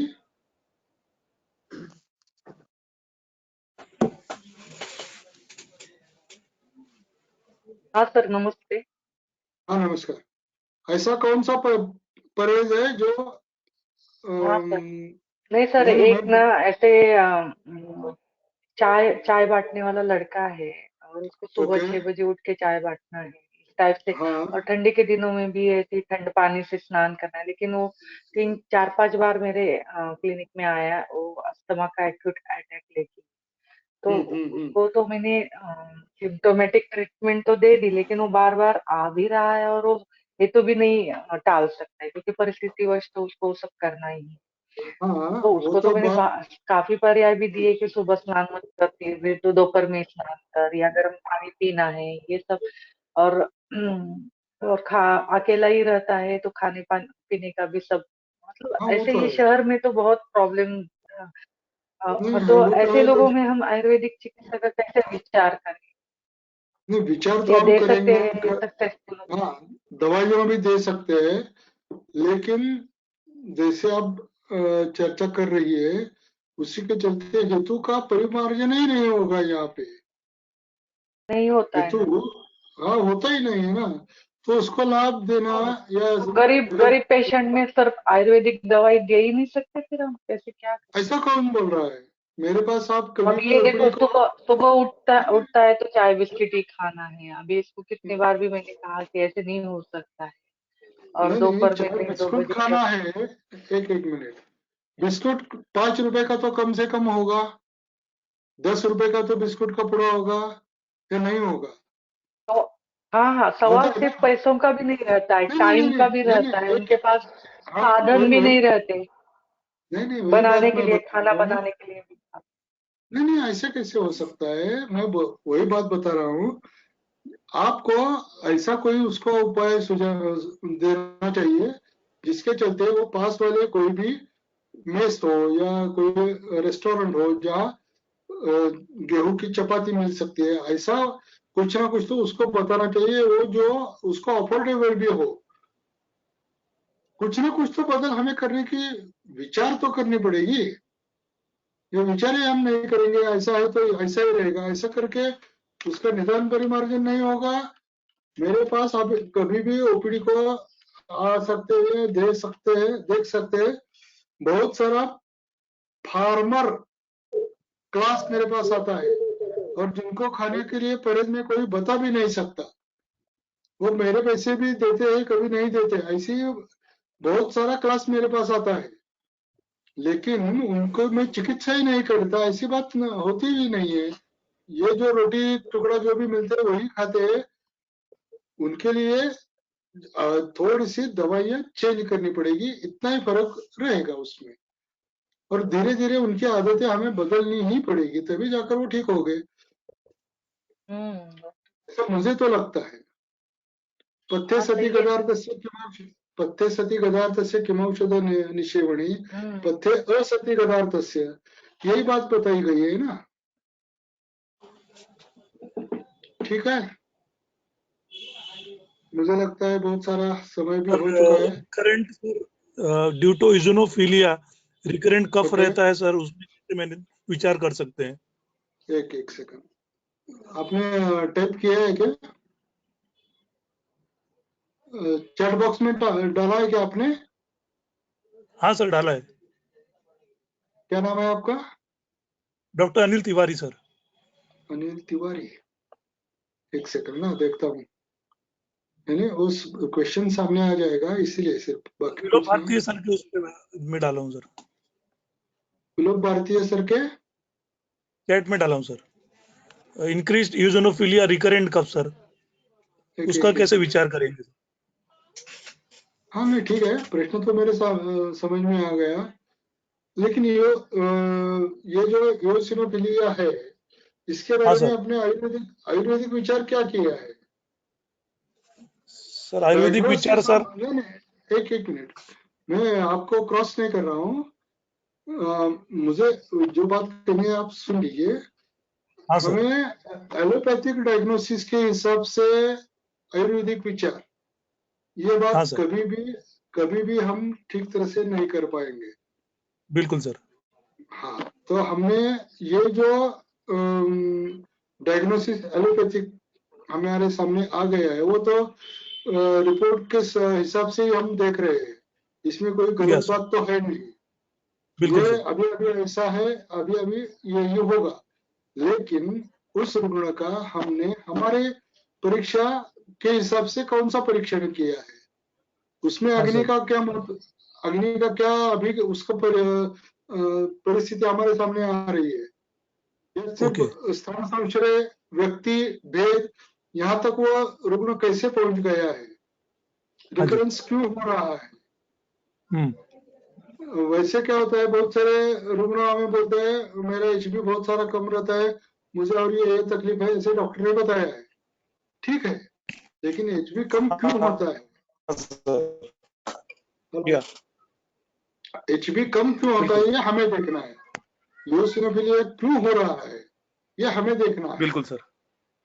यदि ये बात हमने नहीं देखी, बिल्कुल सर, तो हम अटक जाएंगे, नहीं होगा हमारे हमसे। बिल्कुल सर, ऐसा मुझे लगता है। बराबर। यदि डायरेक्ट आपको आंसर चाहिए तो मैं डायरेक्ट, हाँ आंसर में आपको चाहिए तो आंसर भी दे दूंगा, लेकिन थोड़ा सा पहले आप ये विचार कीजिए, अच्छा आपको अच्छा लगे तो मुझे जो भी आप विचार कर रहे हैं वो मेरे व्हाट्सएप पर भेज दीजिए, उसका जवाब मैं ठीक भी सर, आपको दे दूंगा।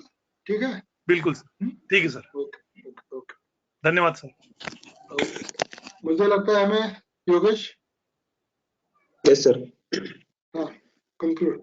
धन्यवाद वैद्य मल्हार जोशी सर, तांत्रिक सहायक वैद्य विलोक भारती सर, जिनका आज गो टू मीटिंग पर यहाँ पर तांत्रिक सहाय्य हुआ है, और उपस्थित सभी वैद्य गणों का आभार मानते हुए यह व्याख्यान समापन हुआ ऐसा जाहिर करता हूँ। धन्यवाद।